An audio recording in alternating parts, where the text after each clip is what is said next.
এইদিকে বড়া হচ্ছে আর এইদিকে পোস্তটা হচ্ছে, আলু পোস্ত।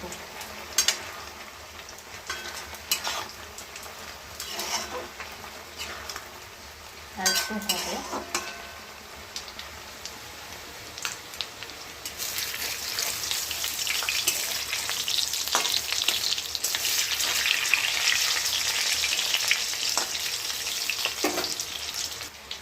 আগে তো প্রায় দিনই পোস্ত রান্না হতো, আর এখন খুবই কম রান্না হয় পোস্ত, মাঝে সাঝে রান্না হয়। আর এখন কিছু কিছু পোস্ত এত বিচ্ছিরি, মানে কেমন যেন আঠা আঠা টাইপের, দামিগুলো ভালো।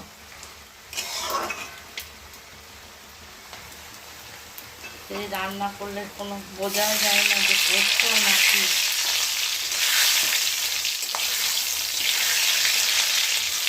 বড়া হয়ে গেছে, টক ডাল করেছি, ফোড়ন দিয়ে দিলাম।